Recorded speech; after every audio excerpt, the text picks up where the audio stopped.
on a bug to kill smaller bugs. So anyway, so I started off with organic acids, and I started off with formic acid, and I bought formic acid as well. I bought some of the pads, but the pads were difficult. It takes a long time to get them, and I eventually bought formic acid and diluted it and used it in that way. But I found it was not consistent. You had good results in one hive, not good results in the other hive, depended on temperature and stuff. So eventually I looked at oxalic acid, bought the little what do you call them, the little pan Oh, vaporizer, yeah. and that's how I started. A little And glow plug version of it, right? I lug around a 12-volt battery and had these. I started it off. I soon learned this was going to be a very slow process, so I worked two at a time. And at that time, I was close to having 40 colonies as well, because I just multiplied and multiplied. I don't know if you keep your bees well fed and you keep them mite free, they multiply. They really do multiply. And after a while, you end up with bees coming out of your ears. So I got up to 40 colonies, and working 40 colonies, it would take me. I think I had three big yard, my home yard, and then two other big yards, and I'd do a treatment a day. Go to one yard and work them the whole morning, get them done, and come back home again. The next day go to the next one. The next day go to the next one. And it became a real pain, and I started looking for other ways of doing it. And I happened to look. I always look at stuff going on in Europe on YouTube and beekeeping and them. And then I first saw the first sublimax, and I was already working. I really realized that 12 volts is not going to cut it. And I was looking. I'd already got some band heaters from Amazon, and I was fiddling with band heaters, but I hadn't got to a way how to get the stuff into there in a hurry, and to keep it in there.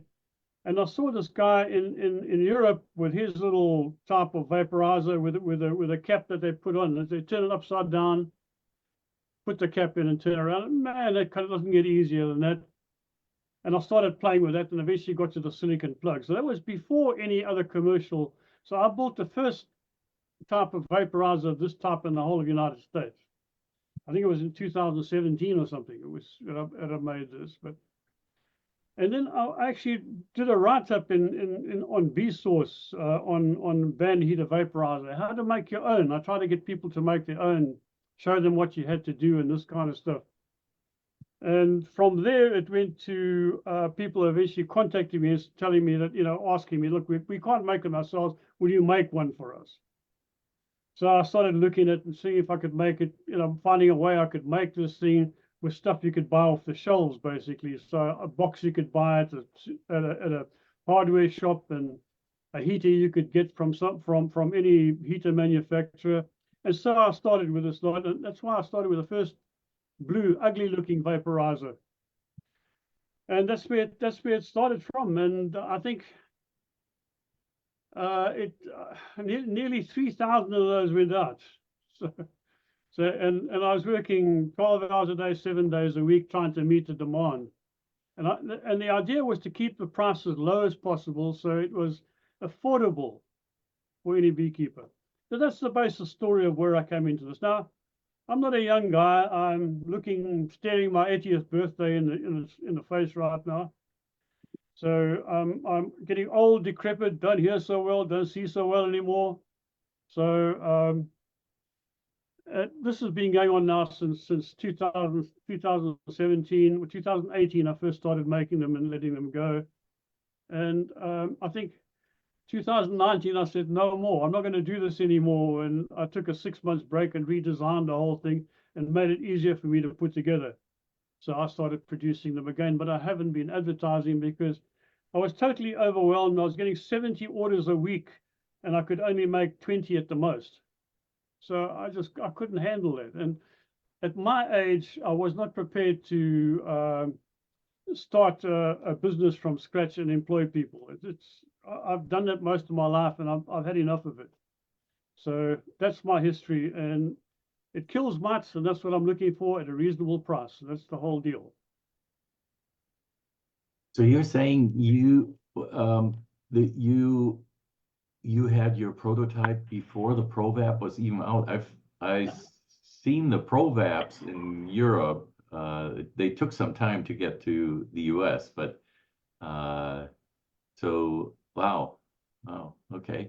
It wasn't a ProVap in Europe. It was something else. Right. But It's it something else. looked like the band heater. That was the original Yeah, one, yeah. yeah. I built one here, and I think I had pictures of it on B Source, and at the time I put the picture out. I can't remember what his name. The ProVap guy, I can't remember what his name is now. Had just decided to import them, and he put it out there that he's importing some if people want to order them. Right. So Right. I didn't actually sell them at that point in time, but I had I had made one, and I had put out how people could make their own. So that's basically the story. Right. Super nice. I was just looking up. My first one I bought in early 2019 from you. So That must be a blue one. yep. Yeah, I Yeah. was super excited. And I had built my own one before that too, and I wanted a backup. So they're not hard to build. I mean, I have to admit, Yeah. when I built my own, I used the tub from ProVap because they sell an extra tub, and I just screwed that onto aluminum. But I didn't know how thick the aluminum was. How did you come up how thick the aluminum base it needs to be? No, I don't do aluminum base. I do a copper base. Oh, okay. All Yeah. right. So I just uh, get copper discs, and I silver solder or copper to copper solder them, weld them. Actually, it's a high temperature stuff. You can't just use normal Right. solder. So I hand make every part that goes in there.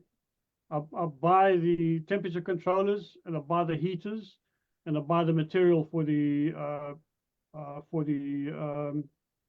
thermocouples, and I make everything up myself by hand and put the whole thing together. I print the parts, and I print them myself. Hmm. Everything gets done in-house here. But how Just did you figure out the thickness of the base? Either copper or aluminum, because that makes a big difference. On the one, there's this trade-off. You make them too thick, takes a long time to heat up, but when you turn them over, they stay, the base stays warm longer. Versus the thinner they are, the faster they heat up. But then you have a longer time when it's warming up. just remember that the band heater heats the outside. It doesn't heat the bottom. Yeah. So I used a standard copper coupling. So I use 1.25 inch coupling. That's the size I worked best for me. I worked on the little nozzle. Mine is a smaller nozzle than the ProVap one. Hmm. I worked through all sizes of nozzles, and I worked and looked at how the sort of vapor spread around. The Hmm. smaller the nozzle, the higher the velocity of the vapor coming out, and the more it swirls and builds up.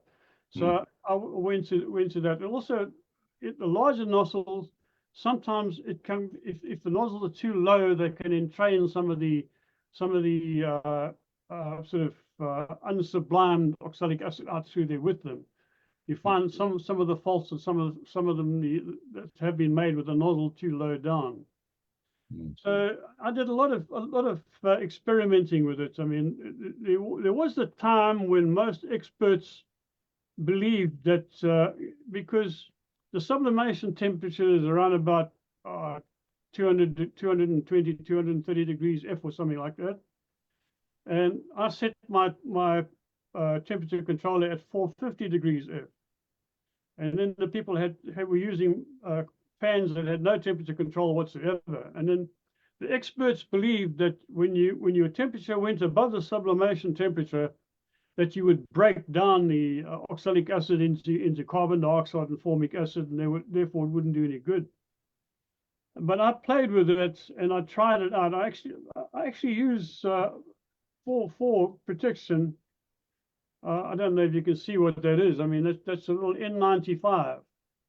Because while I was working out, trying to see, getting the times for sublimation for a certain temperature, certain weight of oxalic acid, I do a lot of this happen in the winter months. So that early in the mornings, or say in the mornings when it was cool, very cold, and the sun was low on the horizon, I'd set up one of these things and then time it, watch the temperature and time it and see how long it takes to sublime a certain amount.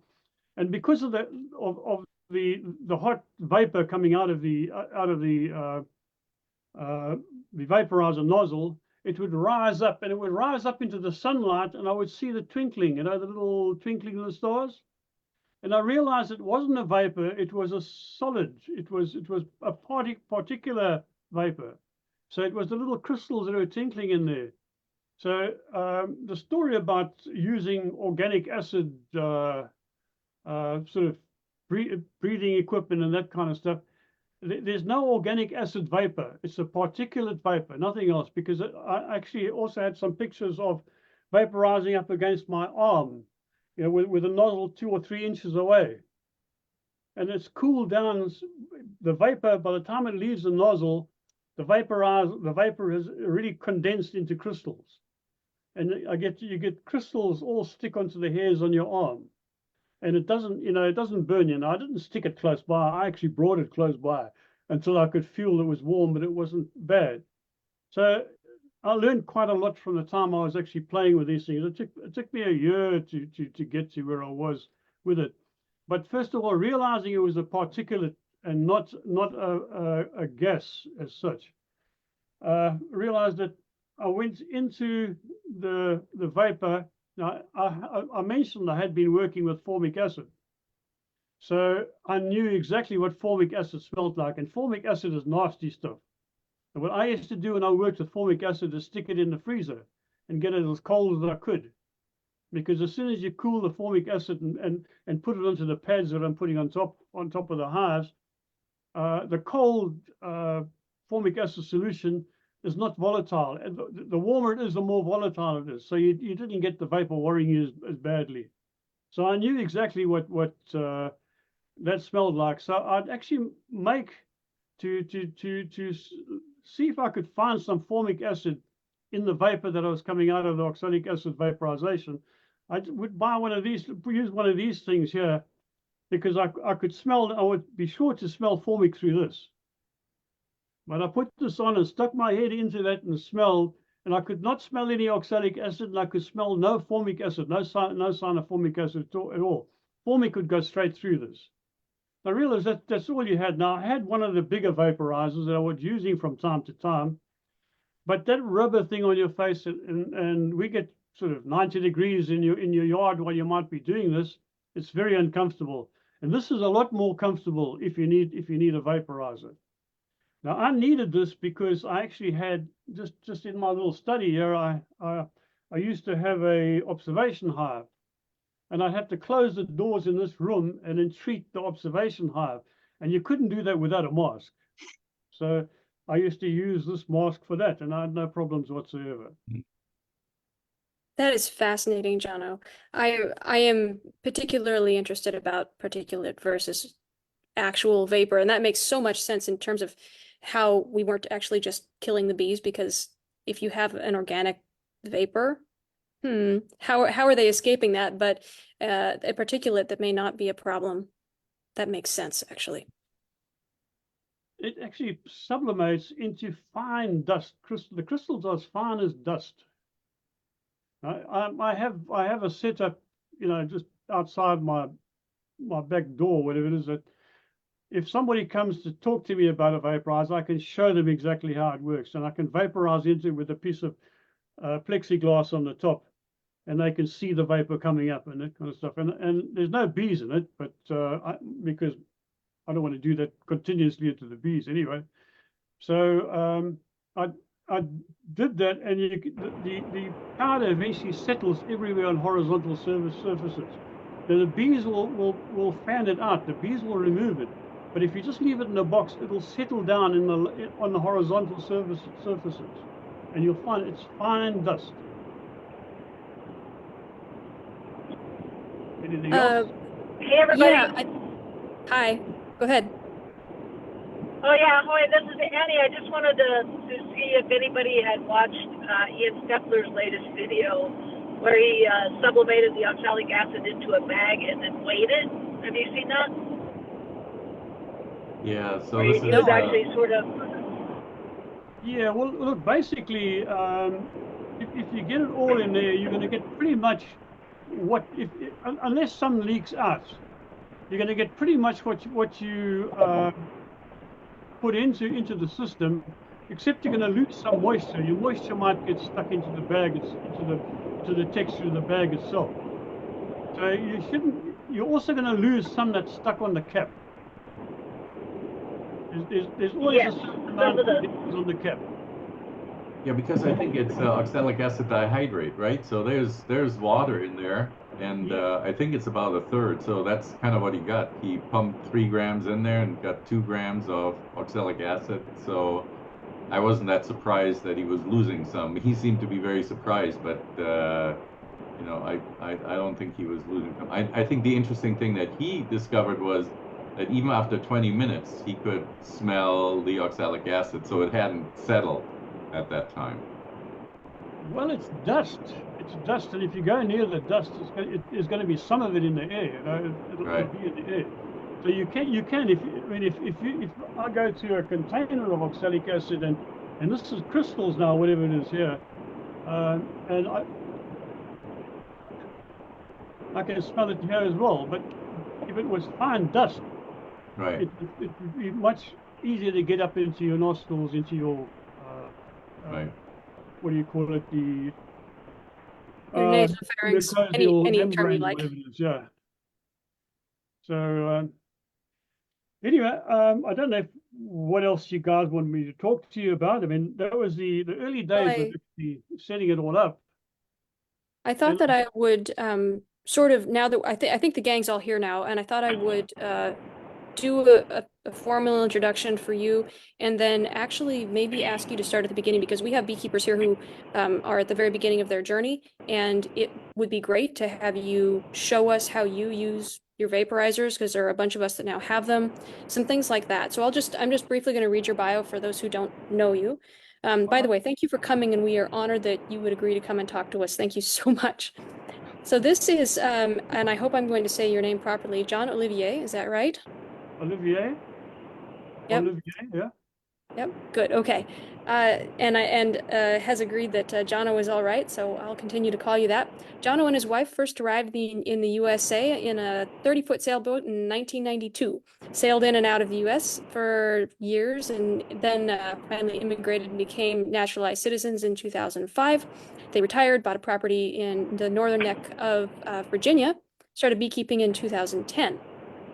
I think most of you have heard him say that he has had up to 40 colonies, but has been downsizing past 5 years. He's got about 13 colonies now. Yeah? Yeah, 13 colonies left, yeah. Yeah. And then clearly you've been using oxalic acid for a while, and you started up with the 12 volt pan, as you said. So, wherever you might like to start with that laundry list about just the very basics of, and I do mean the basics of what are we using oxalic acid for? Show us the vaporizer, show us how you use it, describe some technique, that kind of thing. Because I think we get it out of the package and we make assumptions, and you may know how it should be used best, and we might not know everything. Annie, do you mind if I mute you? yes, please go ahead. I'm driving, so yeah. No problem. Okay. Basically, I started beekeeping. I've always been interested in beekeeping, but I've never stayed in one place long enough to keep a hive. I had very itchy feet, and even to taking to a boat for many years. But anyway, when I decided to buy a property to retire at, this was an ideal situation to actually start hives. But it was ideal because there were no bees as such, honey bees on the property when I first came down here. So I went to a farmer's market and met some guys there who were beekeepers, and a guy was selling a bit of honey there, and I spoke to him, and then we sort of I went with him and helped him with his hives, and and another buddy of his as well. And that's how we got into it. But we also learned that mites at that point, you know, was the basis of all the woes among all the beekeepers that we have around here. Beekeeping, I think, was quite a difficult craft to begin with in the years before. But when the mite came along, it became very difficult, and you had to spend time dealing with mites, otherwise your bees would not survive. So there were a bunch of, there weren't too many at the time. I think you had some of these nasty poisons that they don't use anymore. I think Mite away, I think, was one of them. Basically, the two insecticides that actually put poison that was absorbed into the combs.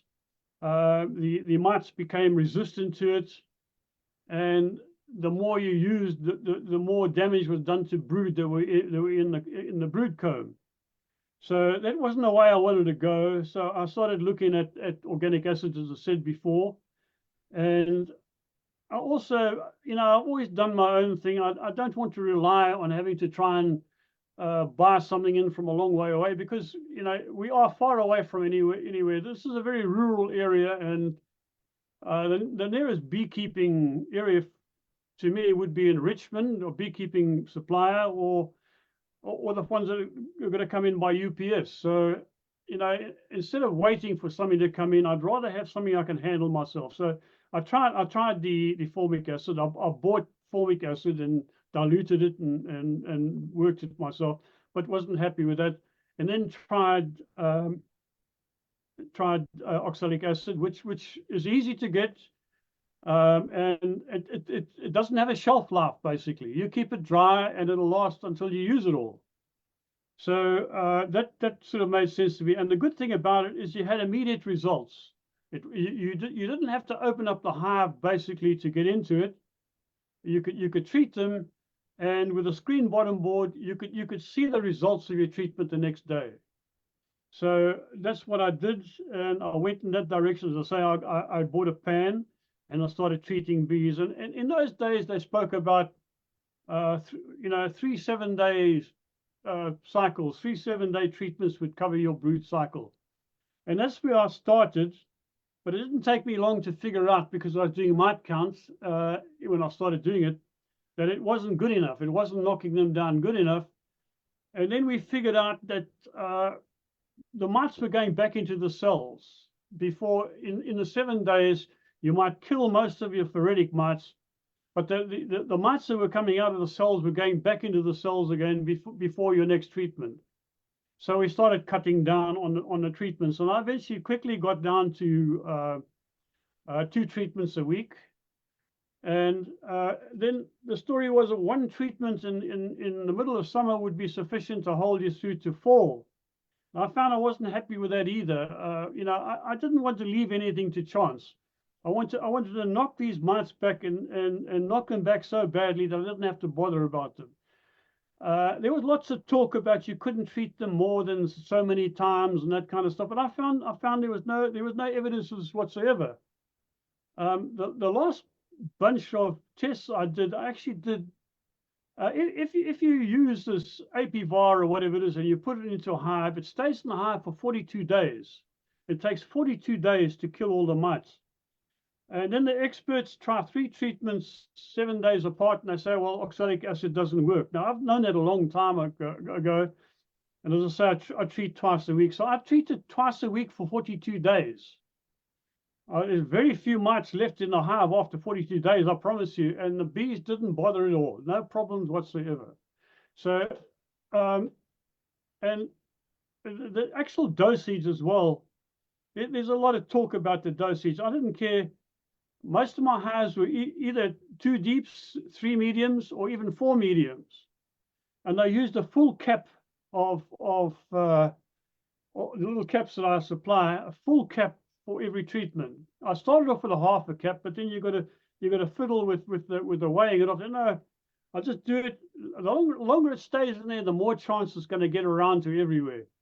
So I did that. And the other thing was, we started off with the vaporizer, turning it upside down and putting the material in, and then turning it that way around.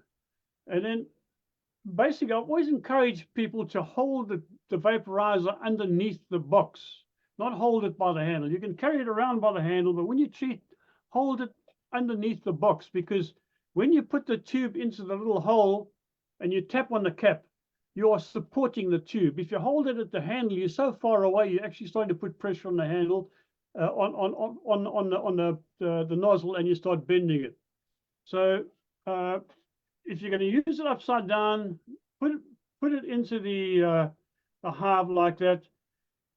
Put your stuff in, hold it, turn it around, and give it a tap. But if you do it where you're going to just put the cap into the we'll just take a new cap here. This is the oxalic acid. I don't know what you guys can see. I'm trying to see what I can see here, but there I've got the oxalic acid. I push it right down to the bottom of the container, twist it, and I lift it up, and you can see it's in there. It's full, and it stays in there. So all I have to do is give it a tap, and it falls out, just with a finger like that. But you want about an inch and a half at least of oxalic acid in the bottom of the container, and you want to push it right down into the oxalic acid and twist it against the bottom, and it'll come up full. And that's about 4 grams. And that does the trick. Okay, turn upside, just a tap.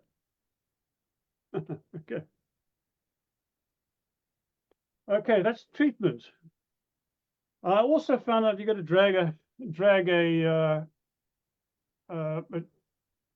extension cord around. I needed a 100-foot cord because I had hives in all 4 corners of my property. So from the closest plug, it would take me 100 feet to get to hives on the right-hand back corner, and then I'd have to go drag it across to the left-hand back corner, then bring it down to the front and drag it to the front corner and then the back corner again. But it was a bit of a pain. But it was either that or I could drag a battery around with an inverter. I had an inverter that was one of these cheap inverters I had on my boat. Actually, was about 300, I know, about 400, 500 watts. I used that in my truck with a 50-foot cord, and I'd park my truck as close as I could to my bee yard. Just lift the hood, clamp the inverter onto the batteries, and run out the 50-foot cord and just do the hives there. And how I actually would do the hives is I'd get the run out the cord, plug in the vaporizer, and while it was heating up, I would go down the line of hives with a bucket of caps and the oxalic acid, and I would just use each one and just put it on top of the hive and walk all the way down the hive, and I'd have my sort of my spoon, and my oxalic acid would stay in with the first one. And I'd go through and do them all, and then come back. And by the time I'd come back, if I've done 12 hives, it's probably heated up sufficiently to start working. So then I would start working, and I've drilled the holes in many places. I started off down at the bottom, and then later on I went between the brood boxes. But I went on the top edge of the brood box where the frame rest was, in the center, so I would get between the 2 center frames. Later on, I realized that just going through that thin bit of wood, it wasn't a very good idea. That hole wore very quickly. So I drilled in the box above, just a 1/4 inch above the edge, and in the center from side to side. So you still came, and I drilled slightly downwards, so that when I pushed this thing into that little hole, it would hang there. You could leave it hanging in there, but it would come out between the upper frames, bottoms, and into the bee space of the lower box top bars. Later on, I eventually switched away from the inner covers and telescoping covers, and I made myself migratory covers that had a shim around the outer edge, so I still had bee space on a migratory cover. And I drilled holes through the back right through into the bee space. So I could just do them from the top if I wanted to. So basically once I'd taken all my honey off, and that's when my treatment really started. And I started off in the beginning from the bottom bars, and then I found it was better. The higher up you went, I did some tests. The higher up the vapor went into the hive, the better it went up into the top areas. But it all went down eventually.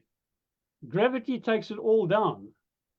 And I also sort of found that it actually displaces air. So if your top box is completely closed in and there's no air leaking out of your top box, it doesn't really get all the way into all the little corners easily. So the higher up you are, the more chance you are getting everywhere in the top, and it'll all go down anyway. So I eventually went higher and higher. Now I work with queen excluders as well.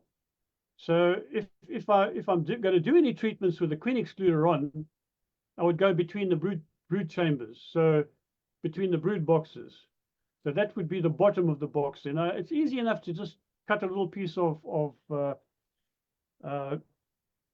dowel or something, and because I drill my hole 732, slightly bigger than 3/16 of an inch, and the nozzle fits in quite neatly. So you might just need to sand a little piece of dowel if you want to plug the hole and knock it in if you decide you don't want a hole there. But I just leave the holes there anyway, because the bees will propolize it if you're not using it. Anyway, so that's the basis of it. I went around and started at one hive, and while I was doing the first hive, I'd go to the second hive, and if the entrance was wide open, I'd take an old disc towel and just swirl it around and close up that entrance, and then go and make sure that pull the plug out of the 3/16 hole or the 732 hole that I was using, and push something into it to make sure it was clean. Because if you push the nozzle in there and it's been propolized or there's wax in there, it's going to just pop the little lid off, pop the little cap off. So you need to make sure you clean it. And just walk down the hive, and it takes you not much more than a minute a hive to actually do your treatment. So 12 hives, it would probably take you 15 minutes to do the whole 12 hives if you get down to it well. Also, I take a smoker with me. It's always good to have a smoker with you, because if something happens with bees and they start getting a bit nasty, smoker is a good thing, because many times I've gone in and just decided just to open up a hive and stick something in there quickly, and I won't use a smoker because I'll be so quickly, and that's the time the bees come whirling out at you, and you need a bit of smoke to stop that sort of stuff. So always have a smoker with me. I put the smoker on the first hive I come to, and you can see which way the wind is blowing. And I always work downwind from, I always work, I'm not too sure. I work towards where the wind is coming from. So I'm actually working, I'll be working upwind from the hive. So if the smoke is going away from me, I'll go to where the smoke is and I work away from the, so the vapor is always going away from me. I wear a veil, just a normal veil, long sleeve shirts. Generally, don't even wear gloves at all. I find I work with oxalic acid without gloves on. It's my hands are dry, and working with gloves, it just makes things so much longer. I think even working with bees and queens, you can't work with them with catch queens with gloves on. So when I do this, I don't wear gloves either. But then I'm not wet. If you have any moisture on you, if you have any wounds in your hands, this stuff will sting you. It won't hurt you. The danger I find is to your eyes. You must make sure your eyes are well protected. Wear large glasses in case anything should blow into your face. You should wear safety glasses if you feel. I have a large pair of glasses, not these ones. I have a larger pair of glasses that I use with it, and I've never had a problem, because basically once I put the stuff into this, I don't have my face close by to it. I'm working at arm's length basically. I put it on, and I get up and walk away, and I'm walking away from the vapor. I'm walking towards the wind. So I'm not troubled by the vapor at all.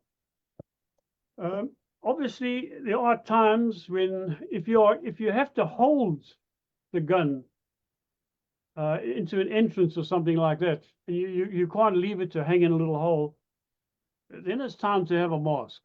Because if the wind blows it back in your face, you don't want to let go of the vaporizer. Anyway, basically that's how I end up doing it. Just now I got a bit lazy as well. I got tired of dragging this 100-foot cord around, and I invested in one of these things here. I don't know if you can see it there. That's a little power supply. Okay, it's what do you call a pure sine wave inverter. It has lithium-ion batteries in it. You get it with a charger. You can actually turn the lights on if you like.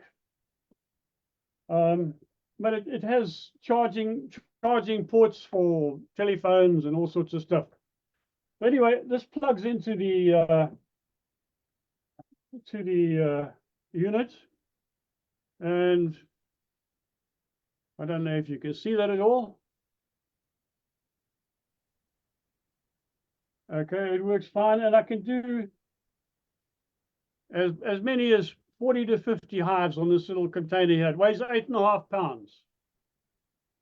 So this made my life a lot easier and made the treatment time very much shorter. I didn't have to worry about dragging the stuff out. How many watt hours is that? This is a what they call a portable power supply from Amazon. You can look at it. It's 300 watts. It must be a 300 watt output. So this one says it's a G300. With the stuff on Amazon, most of the stuff comes from China. I think the technology is from they do this kind of stuff from the batteries they make for the electric vehicles. I think all the cells that don't make the motor vehicle specs get pushed out in all sorts of other kind of stuff. So these things are, well, I paid $130 for this a couple of years back, and I've used it. It has a charger. You can actually get a solar panel and plug a solar panel in and charge it if you like as well. I don't really bother with it because everything you see has off solar panels anyway. My whole house runs off solar panels. So if I plug this into my outlet, it's being charged by solar panels. So anyway, it's 300 watts. I think they are still available. You can still find some available on Amazon for about $130. They might get cheaper. They might get more expensive as time goes on. It's very difficult to say what's happening at this point in time with the prices of goods.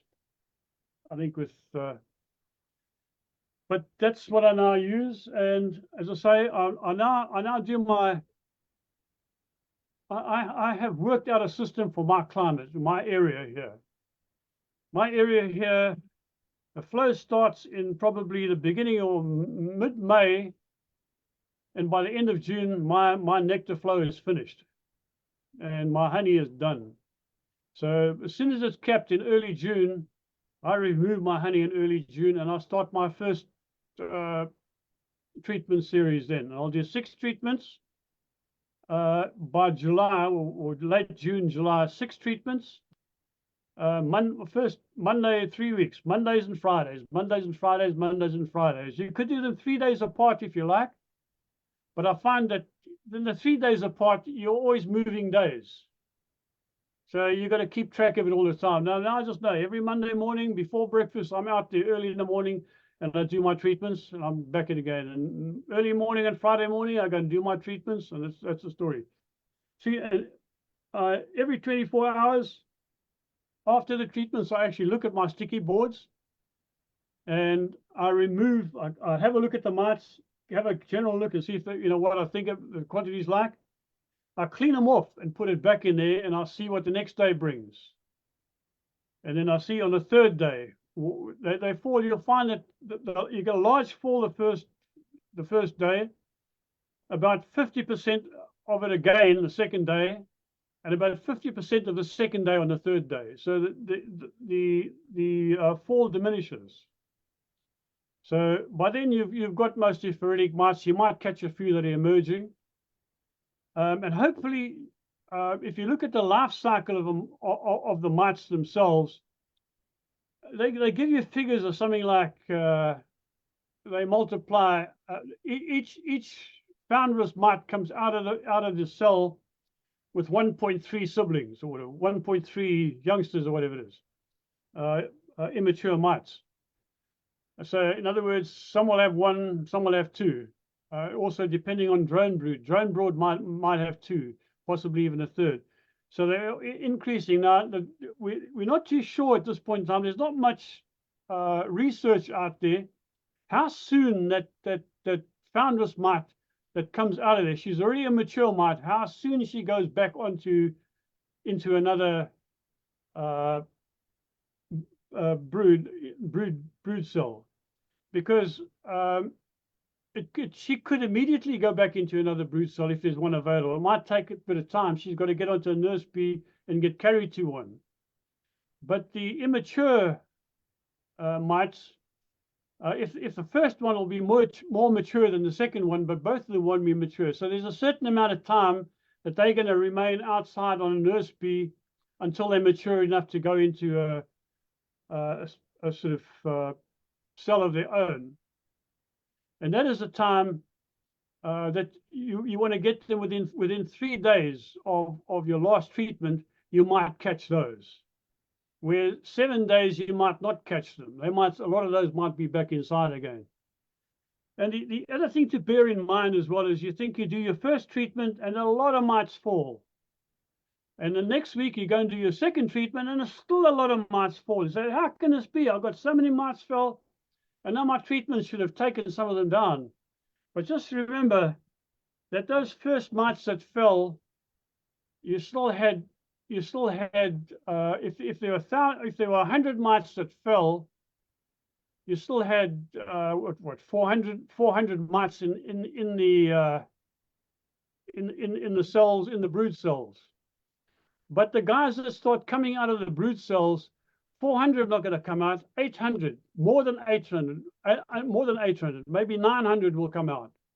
So you could have a greater fall your second treatment than your first treatment. So only after your third treatment, your fourth treatment, should they start slowing down some.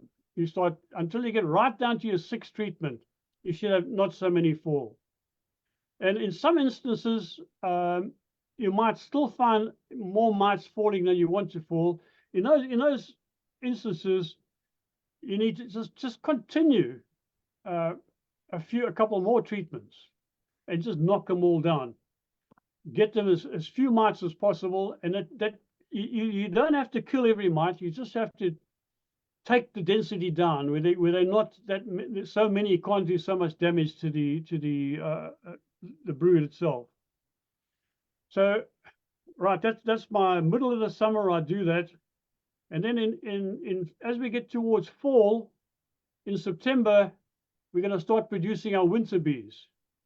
So we don't want to have any mite damage on winter bees. So I do it again. And I do it again late August. I'll do the same thing again. 3 weeks of 2 treatments, Mondays and Fridays. And then that will knock down anything else that's there to make sure that there's nothing going to be sitting in the brood, because you don't know whether your hives have found collapsed hives elsewhere and brought back more mites. Because you can bring in mites as well. So I'll knock them down. So there's a good chance that my winter bees are going to be relatively undamaged by viruses. And that's it until I get to, in my area here, by late November, we are practically broodless, because we really got down below freezing at night. Quite a few occasions, and we've had some cold spells, and they've cut right back. I then do single treatments, but I do more than one single treatment. A lot of people just do one treatment because you could get 90% of your ferretic mites. But if you get 90% of your ferretic mites, you still got 10% left over for the spring. And there might be some reason, there might be a little bit of brood, a little, 25-cent piece of brood left behind with a bunch of mites in it. So I'll wait a week and I'll do a second treatment, and then I'll wait a week and I'll do a third treatment. So I should have got 90% of the mites per treatment, 90% of what's left the second treatment, and 90% of what's left in the third treatment. So I'm practically mite free, and I don't worry about it again until I get my honey off next year. Now you're going to have to decide what you have to do. I don't know what your flows are like, what your weather is like, but if you have, if you haven't gone into winter with very few mites, you're going to have mites starting in the spring. Sorry, I've got to just get rid of this. Hang on a minute.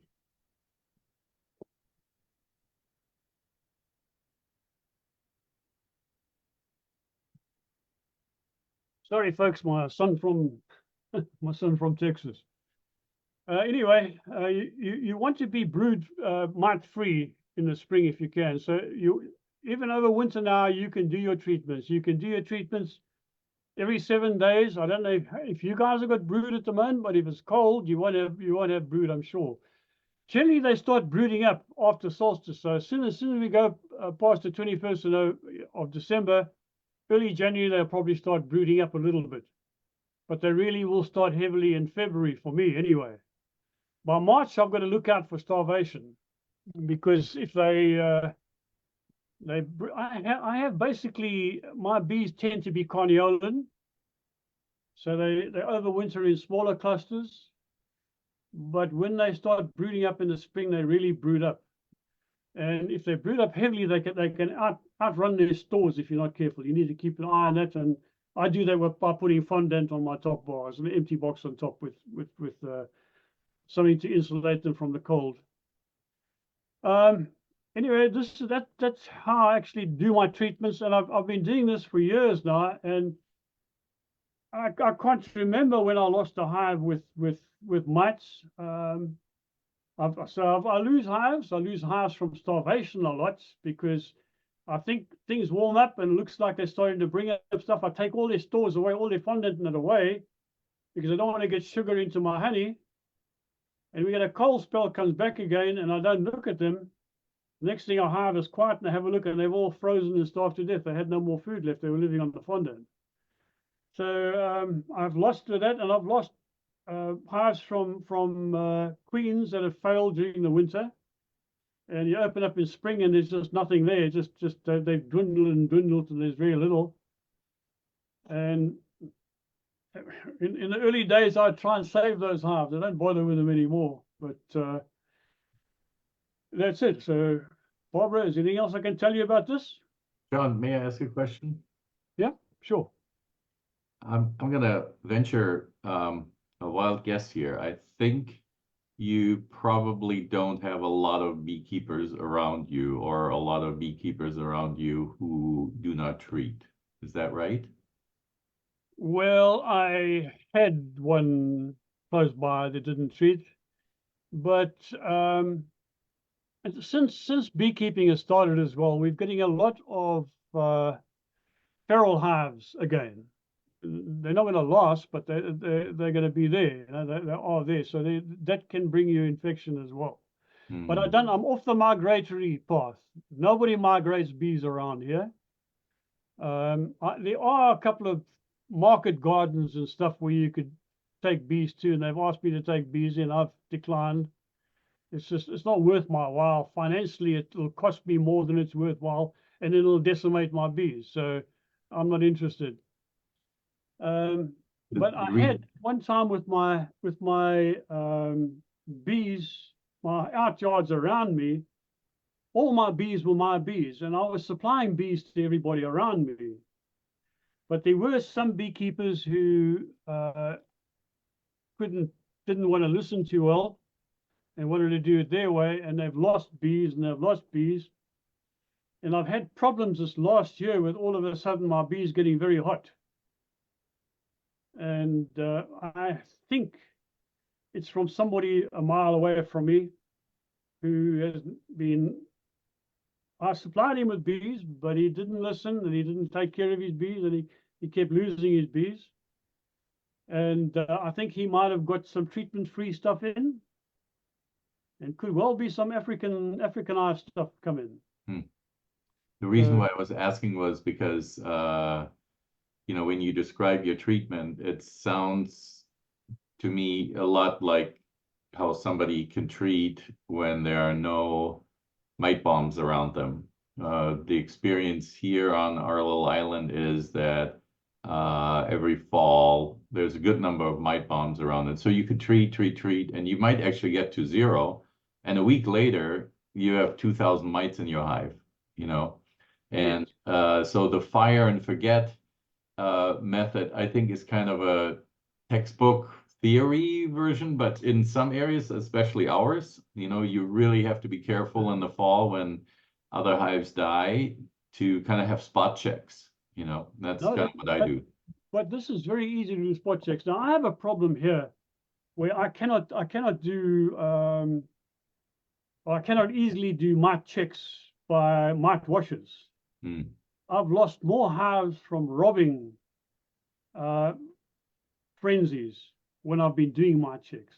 I get to the 3rd hive, and if I lift and they've got any honey stored in burr comb, and they break open honey, within no time I've got maybe 25 hives at home. Every hive is into that, and there's nothing you can do. They kill that hive in no time. But what I mean by mite check, for me, I have the same issue, but I call it a mite check when I just do a single oxalic acid treatment. That's right. I mean, you don't have to open up the hive. You just put the tray in, right? Do a treatment. 24 hours later, come and have a look. That's it. Right. That is the beauty of this. This is right. You can, and quite frankly, I've threatened to just forget about anything. Just have a look at my hives now, and just set some aside and just treat every hive just once a week for the whole year, and see what the results are. But I've never got around to it. I have other problems there as well. I have my wife's actually an invalid at the moment, so it's taken up quite a bit of time. So, and having 40 hives at one time, when I had 40 hives, when I should have been doing all these type of things, I didn't have the time.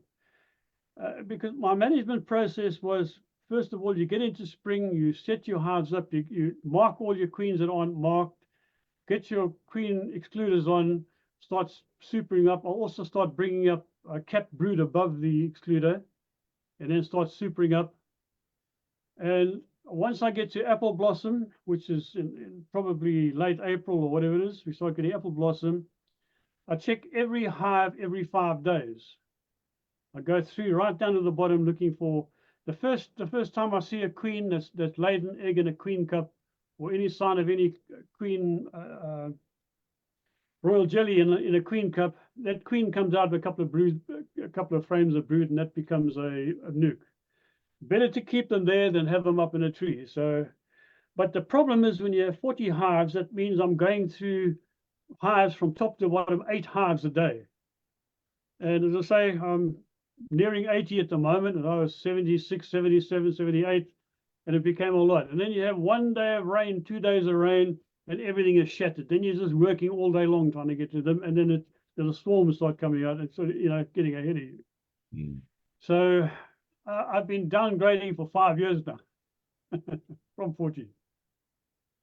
So it's actually where we are. It's quite difficult to move bees, to get rid of bees. I supply probably about maybe up to 10 nukes to my local club members here, which can be probably 8 frames of breeze for $100. Oh wow!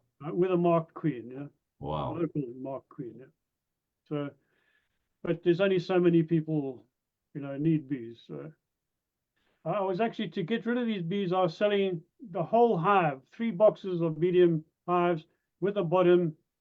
And if the guys came along and bought 2 of them, I'd give them the stand as well for, I think, $200 a piece. And it took that long to get down to. I got down to 10, and then I was mentoring somebody, and I gave him the 10th one. I ended up with 9, but I still had some nukes left behind. I had 4 nukes that nobody wanted. So I had to end up growing them and hiving them. So I'm back up to 13 again now. Anyway, that's what but I do have other beekeepers around me now, but you've got to be aware, you've got to check your bees all the time if you want to keep them. Anything else?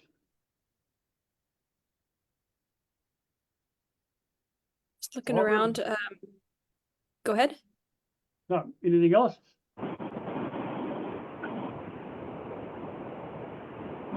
Go ahead, Annie. Well, I was trying to form my question. So, gentlemen, my name's Annie, and I have about 50 hives. I have a small sideliner, I guess, honey business. And I have, this year is my first year of overwintering. I have 25 nukes that I created in July that I'm overwintering to sell in the spring. And you made a comment that you're not trying to kill every mite in the hive. And my personal experience, I guess, so can you guys hear me okay? Yeah, you don't have to kill every mite in a hive. I like to, but I try to, but you don't have to kill them all. Well, my question for you is this: I guess we are trying to get the bees to evolve to be able to manage the mites on their own. So what I'm finding as I increase my hive numbers and I don't have enough time to kill every mite in the hive, that they survive pretty well without killing all the mites in the hive. And are we actually kind of helping them, do you think, by leaving a certain mite load there so they can adapt? That is a theory that's out there, yes. But there's no way you're going to kill every mite in the hive anyway. So I don't particularly worry about it. And I think this trying to get bees to become resistant to mites is going to be a long, long story. And I don't think I'm going to worry about it in my lifetime, and I don't think many of us are going to worry about it in our lifetimes. It's going to be a long, long story, and it's going to come from the brood becoming resistant, and like the eastern honeybee, where if the mite feeds on brood from the eastern honeybee, the brood dies, and then the mites die with it. So they only increase in the drone brood there, and the drone brood is very seasonal, so it doesn't affect the hive like these do by breeding in the worker brood. But that's going to be a long, long time. That's a long path. And I don't know if we can even affect it. That's going to take a long time to work that one out. Yeah, sometimes I wonder, like the commercial bee industry that developed all these hard chemicals to deal with the mite, to try and kill all the mites, that we're actually, if there's a middle ground where enough is enough, like I've killed 80-90% of the mites in my hive, and they're going to overwinter, and they're going to overwinter fine, and actually leaving that 10 or 20% there, that we're actually helping that process along. I don't know.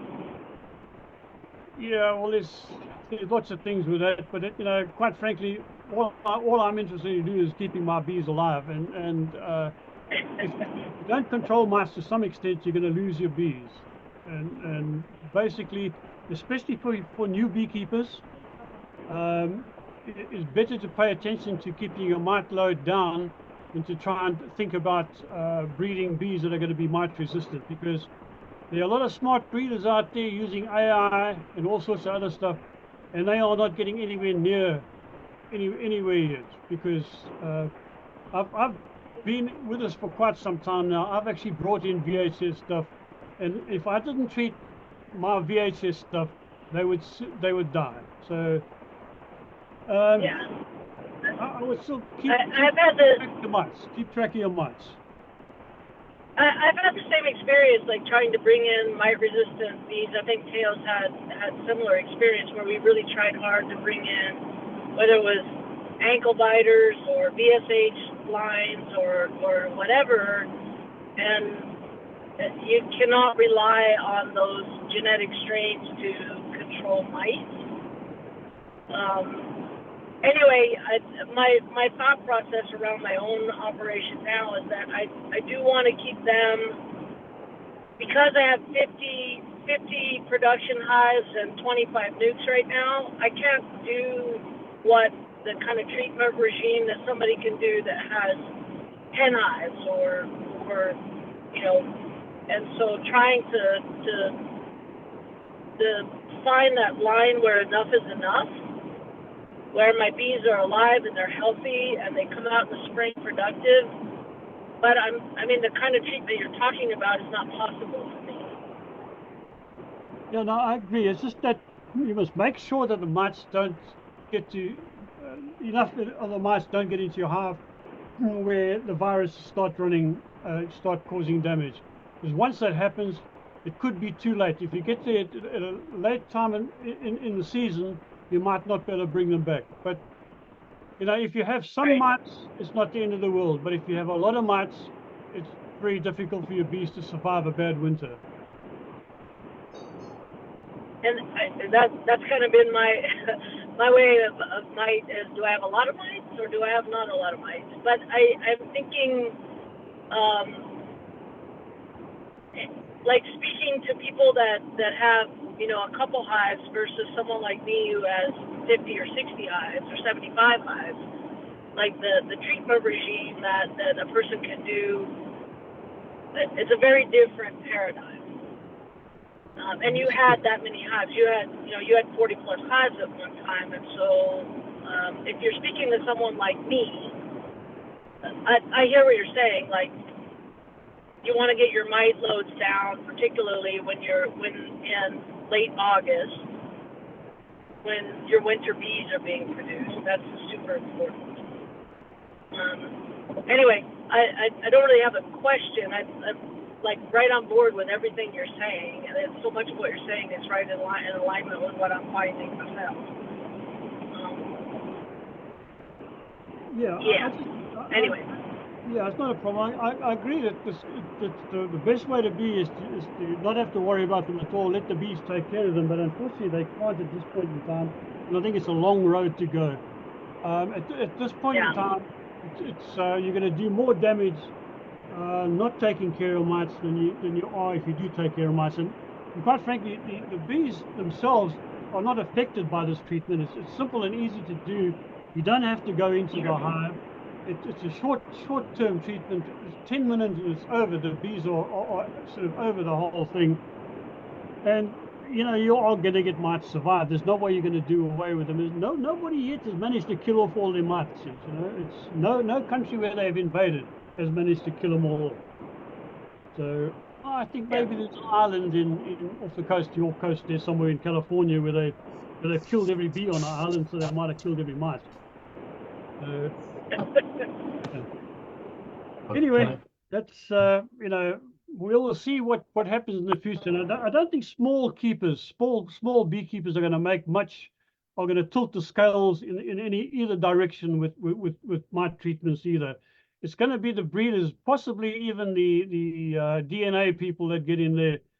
But it's a very difficult. Bee breeding is not like livestock breeding, where you can look at the DNA between the two units and sort it out. I mean, the fact that the queen is generally was diversity in DNA to get the best result really messes everything up. You can't get the bee to be bred just to be mite resistant, otherwise it's going to fail in other ways. But anyway, we'll see how that goes. Mind you, being near 80, I don't think I'll see where it goes. Anyway. Can I ask a question? Yeah, sure. Okay. So I'm a youngster. I'll be 80 years old in 3 months from now. So, and I'm only have 3 or 4 hives at most. And I didn't take any notes on the last hour of this conversation. So I'm hoping that in your spare time, you have all this schedule written down somewhere. And that's not a joke, but if it's not true, you have a place where I, as an amateur, can go read about it somewhere else. Thank you. Sure, I've put this kind of stuff out on Bee Source quite a few times. Exactly where I don't know. It's generally in answering questions that people have asked, but basically things vary a little bit. Now, in the beginning, you weren't supposed to use this sort of stuff if you had honey supers on, but that's been relaxed now, I believe. It's been found in tests in Europe. I mean, they've been using oxalic acid in Europe years and years and years before we started using it here. So they had already done tests there and found that honey actually contains a certain amount of oxalic acid. Honey actually contains a certain amount of formic acid. And they found out that after treatments, that there was no appreciable increase. So, it doesn't look clear. But I've mentioned to some people just recently, I put sugar on my bees a bit early before I put fondant on, because I was a bit worried about them starving earlier. So I put on the top bars of I normally have 3 mediums at the moment, with two of brood and 1 of stores. And above that, I put big paper plates with sugar. I just poured out of a 4-pound packet into 2 plates and just sprayed water over it. And then I put a box on top of that, and then I put some polystyrene on top of that, and then my cover on top of that. The polystyrene is to stop the interface between the cold air and the warm air coming up from the bees. So you had less condensation. Whatever condensation you did have, you might have a bit, would drip onto the plates of sugar anyway. But I then decided I wanted now, I did this before I did my winter treatment. So I was unhappy. I did not want to treat my bees with oxalic acid when there was sugar, wet, damp sugar on top of the top boards, because the stuff was going to go up there, and it would some of the oxalic acid would settle on the sugar, because it settles on horizontal surfaces. So what I eventually did before I went to lifted all my hives, and I put second paper plate upside down on top of the others, and I left it there, and I left a little bit of a gap so that bees could get in underneath there if they wanted the sugar anyway. I then did my 3 treatments after winter, and after that I did my 3 winter treatments. Then when the winter treatments were done, and I gave them a day to settle down, I went back and I took all those paper plates off the top again. And then I put fondant on top of the paper plates and the sugar. So that's the only thing I wouldn't like to put this stuff into their feed, where this dust could fall directly onto their food. Now, most of their feed is in vertical combs. The honey that they eat is in vertical combs. And this stuff is unlikely to get into vertical combs. Very little of it will, because it's going to fall down between the combs and eventually end up, onto the floor through the screen bottom boards, or the top. You might even get some on the top frames, because you're going to get some stuff spread into the bee space between the boxes. So you shouldn't have a problem with that. But I will try and bring up something, and I'll email it to Barbara, and she can spit it out there. What I do, but what I've done is I'm working in my system here. We have our flow, and I don't even bother about treating, because every time I have my bees inspected, probably I think it was in April, I have my bees inspected here, and they actually sample my stuff for mites every spring, and they check for disease. They find null mites every spring. They don't find any mites. I'm not surprised, because any surviving mite will be in the brood, because there will be a few of them. But basically, I'm supposed to be mite free in the spring. Also, during the spring, while I'm working my hives, you get a bit of burr comb, because if you don't have drone comb in your hive, you're going to get them trying to make drone comb wherever they can, because bees are going to make drones in the spring. So every time you pry open a box, you break comb between the tops of the frames below and the bottoms. Okay, I've overcome that to a certain amount because I've used plastic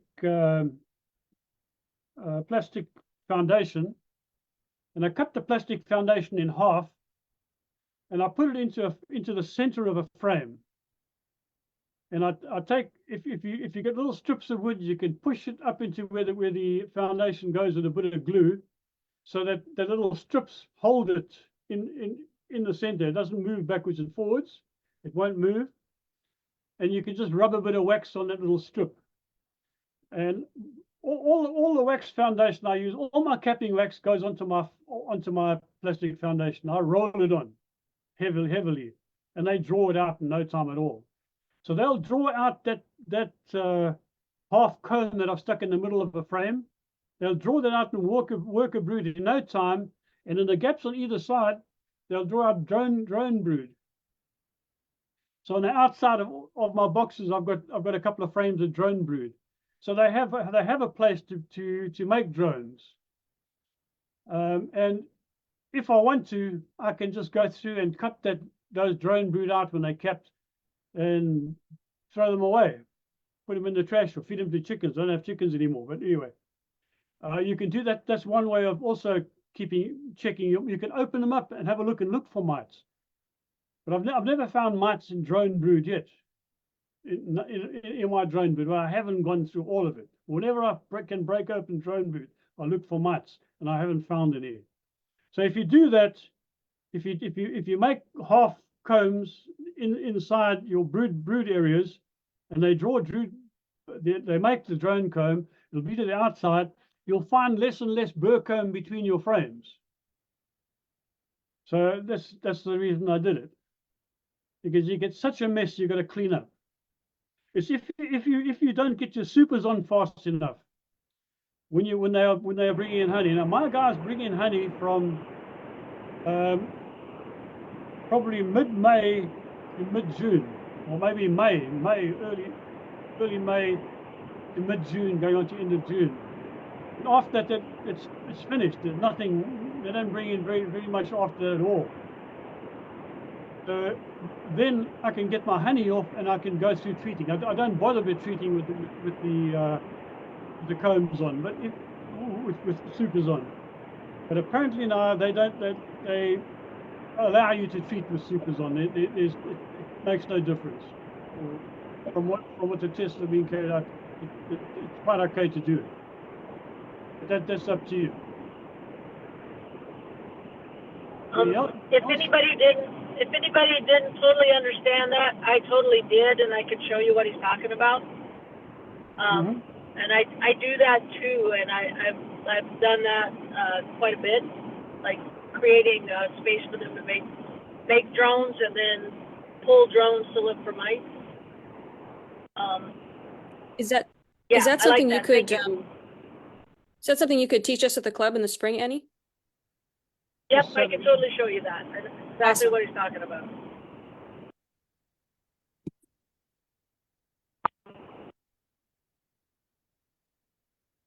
Anybody else? All right.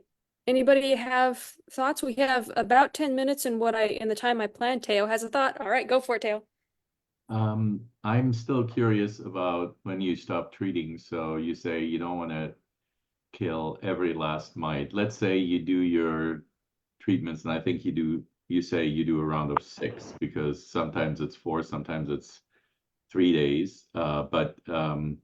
So if you come to the apparently it hasn't happened to you, but sometimes it happens to us that you come to the end of the treatment and there's still some mites there, and when I say some, I purposely don't want to throw a number out, but is there ever a time when you would continue treating, or yes.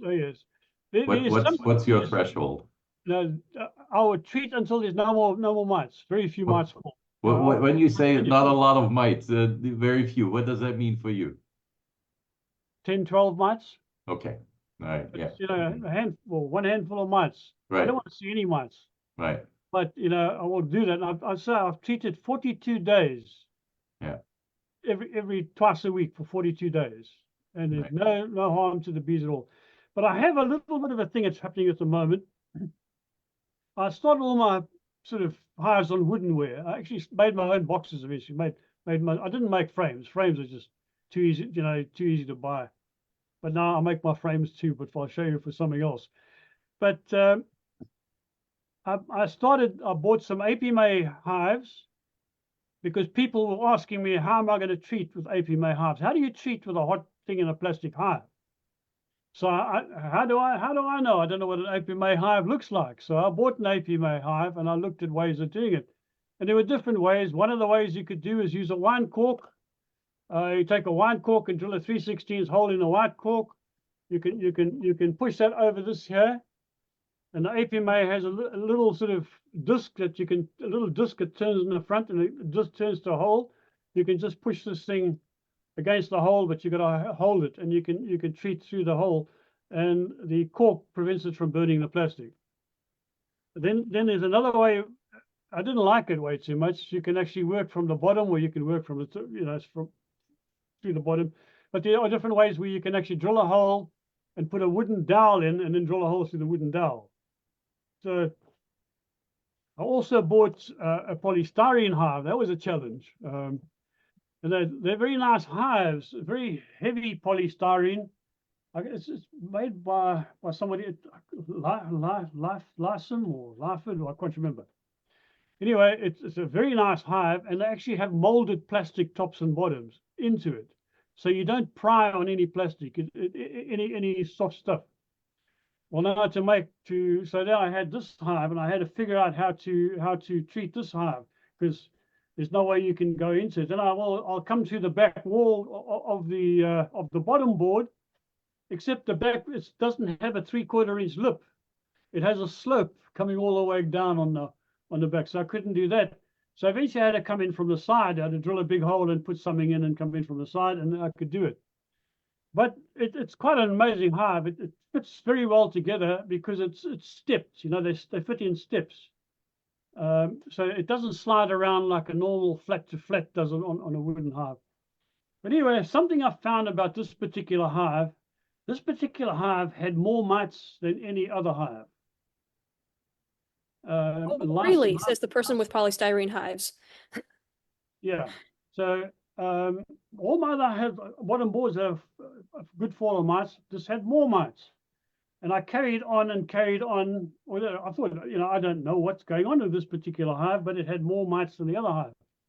So that was last year. No, the year before last, when I found this hive had so many mites. And theoretically, they should have almost been overcome with mites. And I thought, well, I'll lose the hive. But I treated them,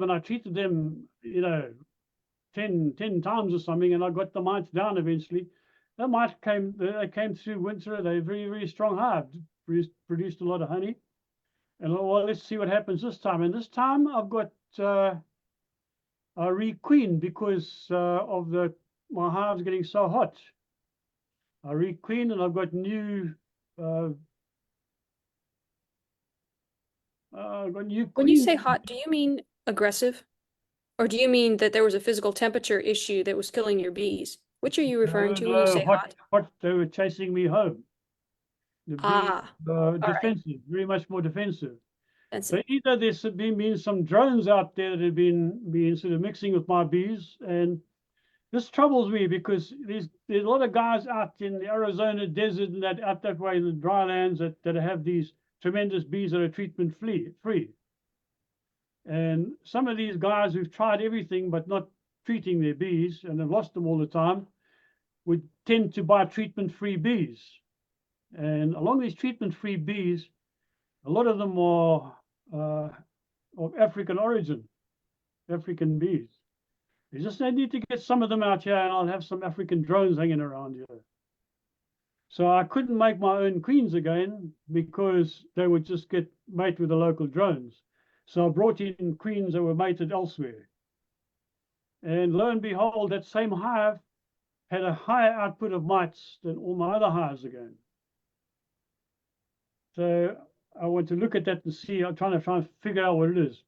I'll actually count the bees, count the frames, unless it's a very much stronger hive than all the others. I don't know, and unless it's something else to do with it, that the mites thrive better in it. You know, they might produce more offspring in those hives because of the climate or something. I don't know, but I'll try and have a look at that. I'm really curious about that because I have 2 polystyrene hives, and I mean, this is my first year, not even complete yet, but maybe I'll set up a wooden hive and see if that's different year or hive to hive, because that would be interesting to find out. Yeah, it might just be, you know, sort of coincidence, but it's been 2 years in a row now that it's been higher than the others. So, but you know, you'll get the highest mite drop off your biggest, strongest hives too. So I haven't looked at them sort of after once I started treating them for the winter bees. I never opened them up again. So, but I've opened up to look to see that there's brood. You know, basically just you open up, have a look to see there's eggs, there's brood, everything all as well. Close it up again. So we'll see what happens there, because there is the story about you know, the mite lays an egg, it's a male, then 30 hours later or something it lays another egg, which becomes a female, then 30 hours later it lays another egg, and 30 hours later it might lay another egg. But most of the later ones have not matured enough to survive coming out of the cell, and only the earlier ones survive. There might be something where she can lay her eggs a bit closer together. I don't know. There might be some difference. There's very little research on that kind of stuff with these guys, you know, that actually know how the mites, how they behave once they leave the cell.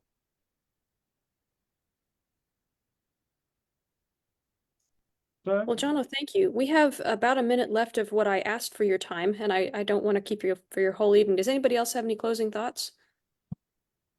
no, I just basically I always felt if you keep controlling your mites and you've got a chance of sort of getting your hives through the winter and keeping your bees. If you just take no notice of your mites, you don't have very much chance. It'll catch up with you sooner or later. If you make it through the first year, you'll be pretty lucky, but you definitely won't make it through the second year.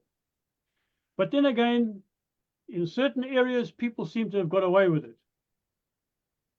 You know, there might be little pockets of areas where mites haven't got to, but I've never found that. I've never found anybody who can take a mite take a queen from one of those and put it elsewhere where there are mites, and that colony doesn't survive. You know, they die anyway. So, but anyway, that's all I've got to say. Really, treat your bees, keep control of your mites. Otherwise, you won't have bees next year. Well, thanks for listening, and sorry that I've gone on a bit on silly things, but that's what we were hoping. It was wonderful. Thank you. Thank you. And I'll try and get something to you on my particular.